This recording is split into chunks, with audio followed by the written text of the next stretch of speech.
Hi guys, kain po tayong balot. Naiinit na po siya, ininit ko siya. Nabili ko po siya sa Dali. Dalawang balot, spicy flavor po siya. Tsaka meron tayo ditong kimchi, sa Dali ko rin nabili. Tsaka itong seeds. Kain tayong balot guys. Mukbang ng balot. Wow. Mukbang ng balot, guys. Spicy daw to. Oh, init. Ang init siya, guys. Kasi iniinit ko. Yung lasa.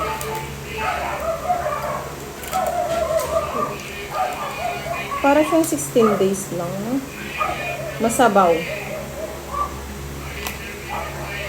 Masabaw siya, guys. Oo nga, spicy. Oh my God. Manghang. Curious lang ako. Paano kaya nagiging spicy ko?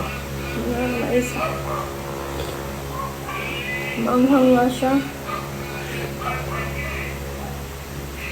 Okay lang, lasa.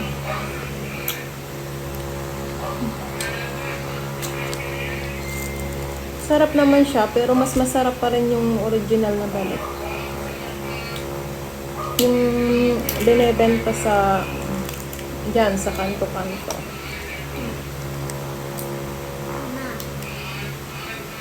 Yan daw si ate ng balot.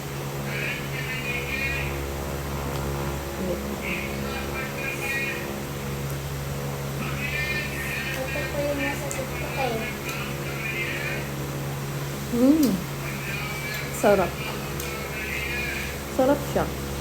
Ah, Okay. Hindi masarap sa'yo. para sa akin, hindi masarap. Mas masarap yung original. Pero okay na rin yung lasa. Masarap din naman. Masarap. Maanghang nga lang. Hindi ka kumakain ng maanghang eh. Hindi na nga ako kumakain ng maanghang eh. Dahil kumakain na ko eh. Binurong balot.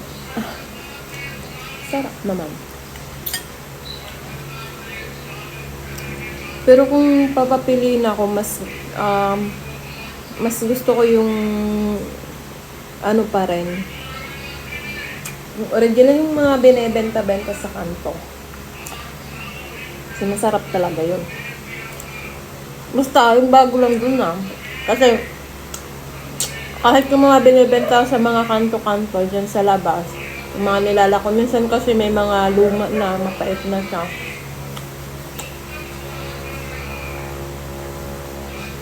Pero piliin ako, yung ano pa rin, yung binibenta sa mga kanto. Masarap siya.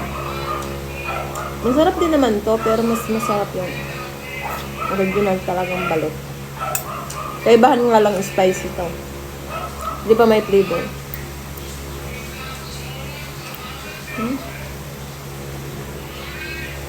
Baso ng balot. Samang kimchi.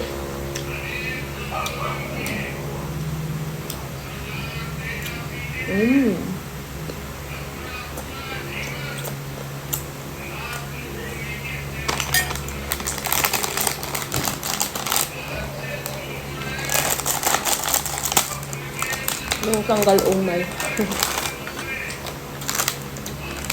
Diba guys?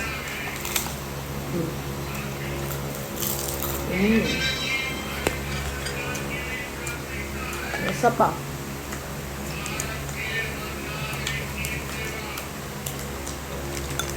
Pag mabubusog na ako, hindi na makakain ng kanin.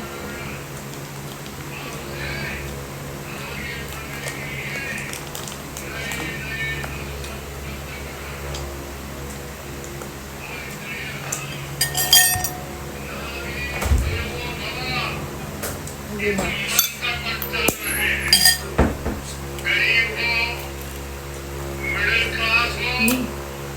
Nasabaw.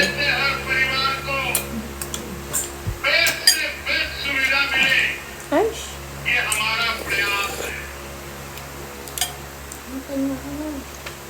Ang gulo niya naman.